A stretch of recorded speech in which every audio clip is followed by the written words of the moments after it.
Hello, everyone, and my thanks to Soren for inviting me to present here at Wisdom 2.0. When Soren originally reached out to me, he thought it might be interesting for there to be a panel that I could participate in that would talk about what's working and what's not working when it comes to digital subscriptions and online courses and online summits, which is a big part of the focus that Sounds True has been working on for the past 5 or so years online. And I thought that was a semi-interesting idea. And I said, yeah, I could do that. But what's really alive for me, and as soon as I said that, I knew Soren would listen, and he did, because I know he cares about what's actually really alive in people and bringing that out and letting that lead the way.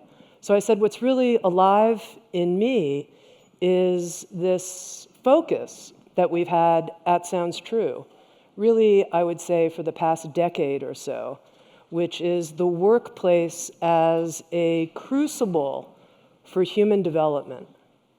What does it mean to grow as people, to grow our platform of awareness and consciousness so that we can connect with each other and relate with each other in a different way, in an honest and honorable and truth-telling and heartful and grounded way with good boundaries and a very high level of generativity. Now, as I say all those words, relating with a lot of heart and good boundaries and generativity, you might think that sounds a lot like intimate relationships.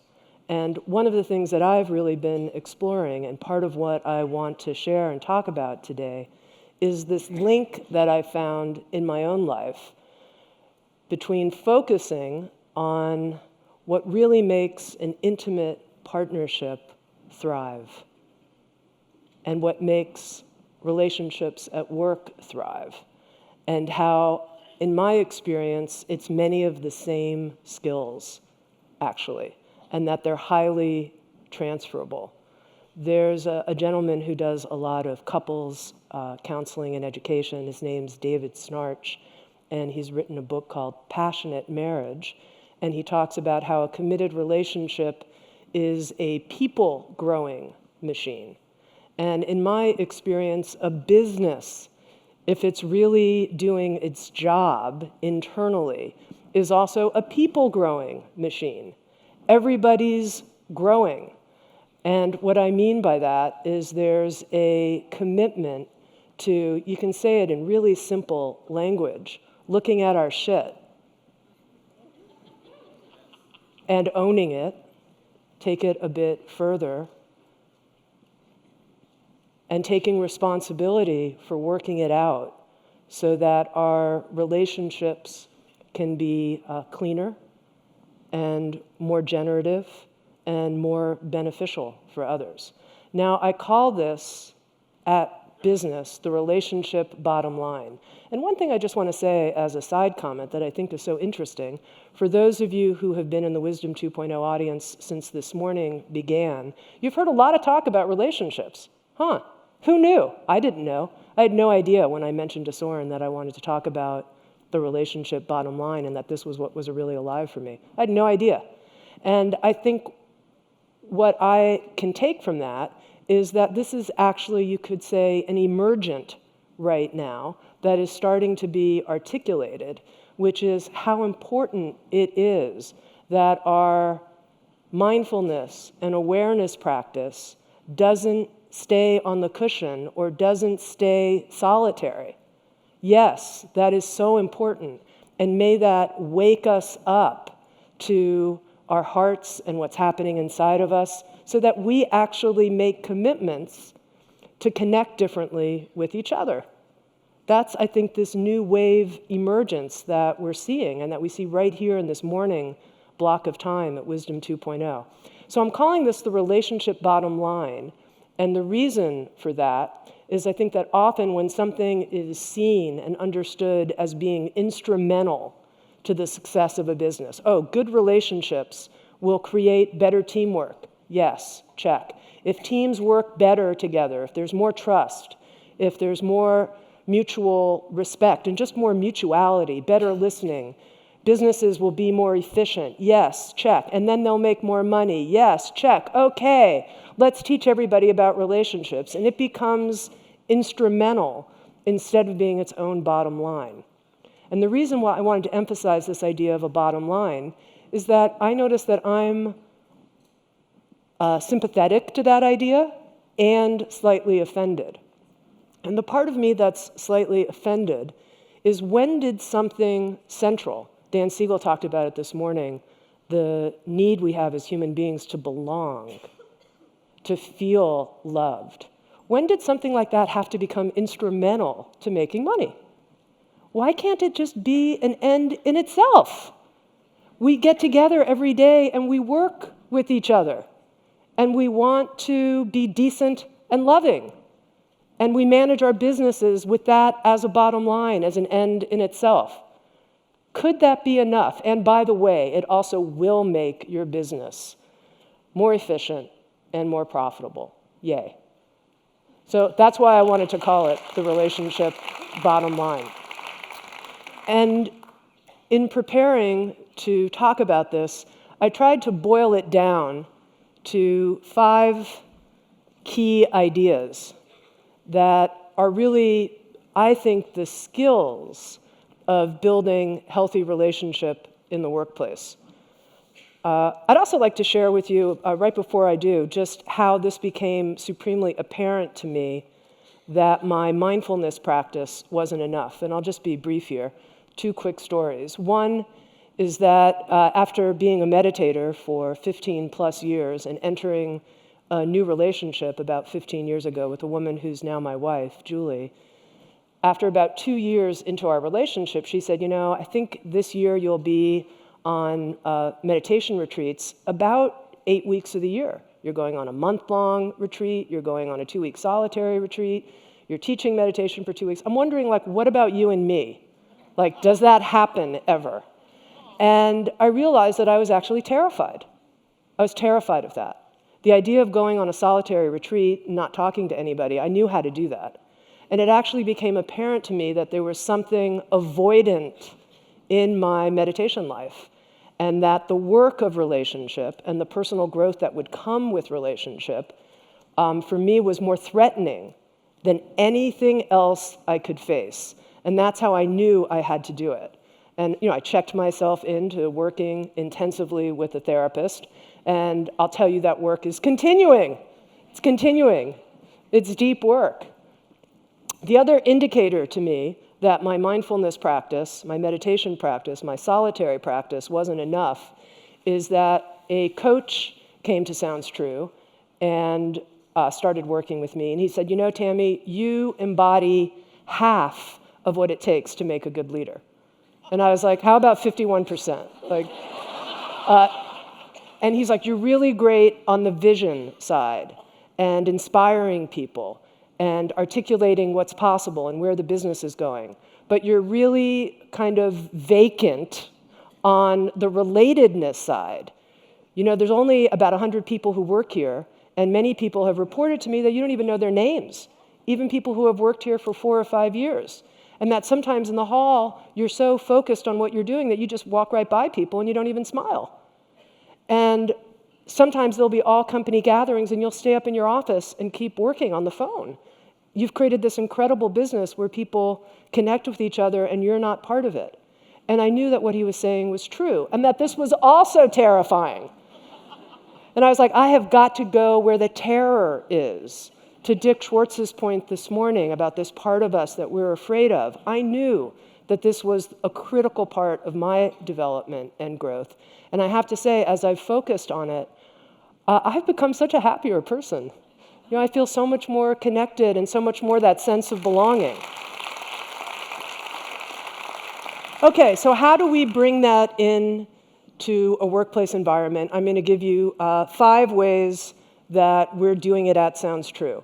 The first one is this idea of supporting, encouraging, and demonstrating being vulnerable with each other. And that's a word that people have heard a lot. I want to tell you what it actually means to me.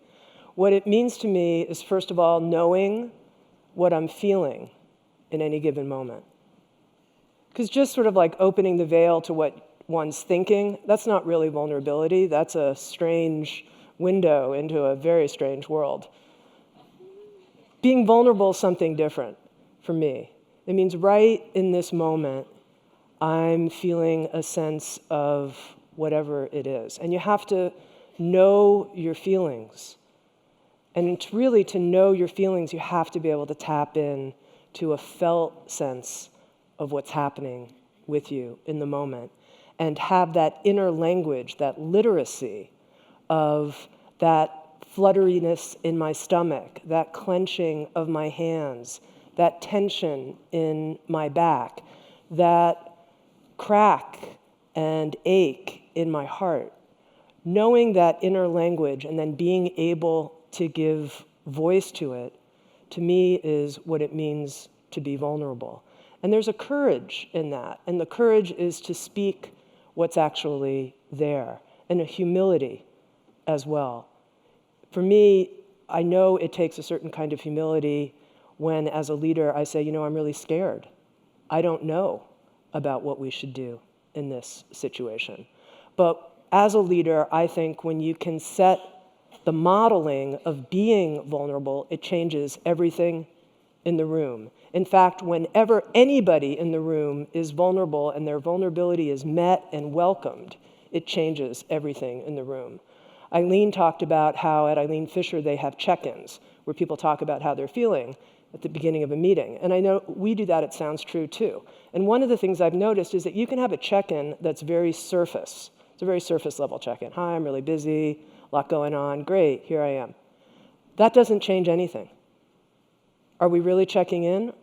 We're just kind of saying, hi, I'm here, great, blah, blah, blah. When one person in the room checks deeply inside and has the courage to share what's actually happening for them, it changes everything. It's contagious.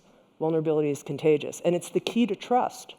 You're not going to have a team that trusts each other without building that trust on shared vulnerability. That's how we create trust. We take the risk. We take the risk of sharing ourselves, and we receive other people. So that's the first idea of how we build healthy relationships. And of course, you know this in your intimate relationships too. I mean, you have to be vulnerable. That's where it starts. You have to have the real story shared and on the table. The second idea that can pervade a culture, and that is pervading the culture of Sounds True, is being able to work out our conflicts directly with each other instead of being avoidant, instead of taking a conflict and talking about it to all the people who can't actually solve the conflict, which is the person you have a conflict with.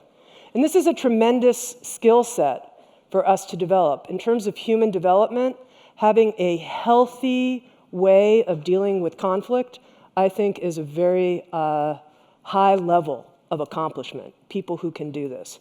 People who can come, sit down straight with you and say, I'm feeling really frustrated about this, and I want to talk to you directly about it. I'm not sure I understood what you said, but I noticed I felt hurt. Can we clarify that?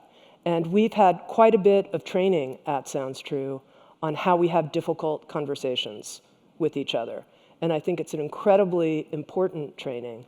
And if mindfulness and awareness of what we're feeling is sort of a base camp, then we can build on that, this capacity to have difficult conversations. And obviously in the workplace, there are so many difficult conversations that we need to have. There are so many missed cues, strange emails, confusion and disappointment of all kinds.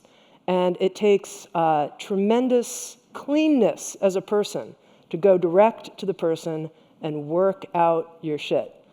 Work out, I've got that word in now, I think 3 times. I don't think I've ever done that in a presentation before. But then again, I've never given a presentation on healthy relationships at work. And relationships are inherently messy. They are. That's where we get to discover our mess. I didn't discover my mess on the meditation cushion, I have to tell you. I met some fears, And then I went into open space and I loved it. My mess was when my wife looked at me and said, "Why didn't you do this thing you said you were going to do?" Oh my God, really, just that. Off. Whew, why didn't I do this thing? Okay, that's where the mess is. And that's where the mess is at work. This trainer who has come into Sounds True to help us, his name is Veda, and he taught us a process that we now call doing the Veda. It's a very simple process. Let's do the Veda. Here's how I'm feeling when you have a difficult conversation. Here's what I need, and then asking the other person, what do you need? Here's what I need, what do you need? And then the other person can say, here's how I'm feeling in response to everything you just said. Here's what I need, what do you need? Another skill of healthy relationships is the willingness to do the repair work that's necessary when we have to repair. And of course, we know this also in our intimate relationships, and we know this in our relationships at work.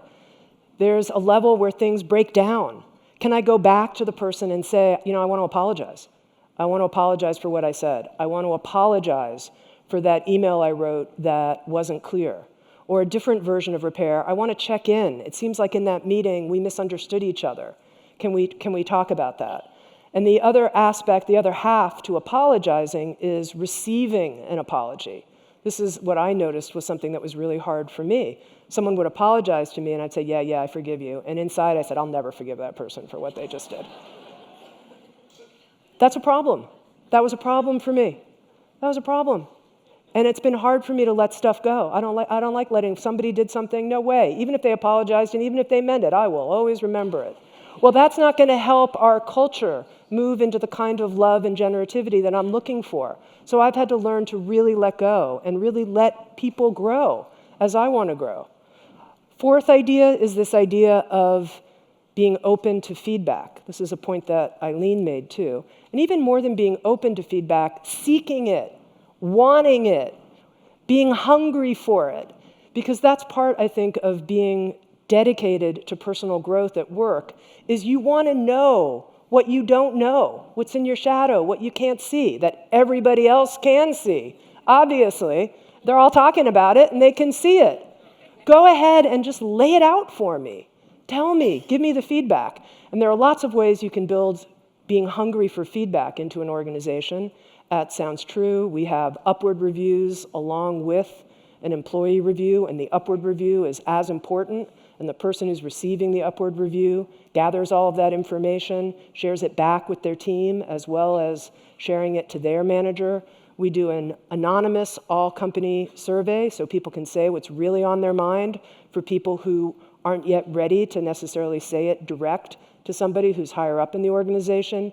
Each year for the last 6 years, we've been taking this information from the anonymous survey, reading it so carefully, and learning what the people at Sounds True have to say about management practices, the leadership team, et cetera, and it's changed us. Each year we've responded and gotten better, and our scores as a business have gone up. Then the fifth point I want to make about having the skills of healthy relationships at work is actually holding this up, this idea of personal growth, which I think is a requirement for a healthy relationship. I think all of us could agree, anybody who's been in a long-term relationship could agree, personal growth is a requirement. Making personal growth a value in the culture, articulating that, saying that's what we do here. That's part of what we do. In addition to the products, in addition to how we treat our customers, what we do as a group of humans is we help each other grow. We're committed to it. I'm committed to your growth, and I want you to be committed to mine. Let's do this together. So for example, at the beginning of the year, this year, we asked everybody at Sounds True to break up into small groups and talk about how they felt their own personal growth related to the business's growth. Did they see a connection? And what was that connection? And then to create a goal, a personal growth goal, and to write it down, put it on a note card, stick it on their computer, and that was their goal for the year, and to articulate to their small group what their goal was and how they saw it directly relating to the business. So making that link for people. In addition, we prioritize spending money on training and coaching to help us grow. Yes, to help us develop a mindfulness practice, but to help us have difficult conversations, to help us work with shadow issues that are emerging, that our team is pointing out to us. I mean, I found one-on-one coaching with that incredibly valuable.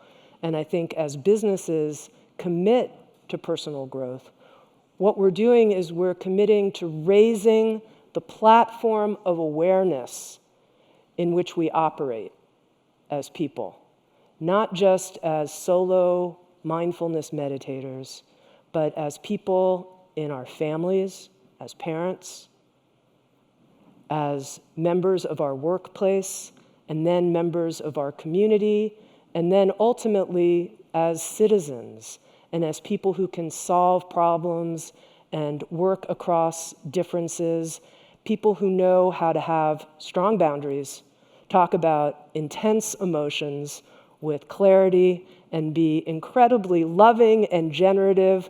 I actually think we can allow our businesses to be this crucible for what will become a type of relational, wise human being that can make changes on all scales in the world. And that, to me, is really working on the relationship bottom line. So thank you all.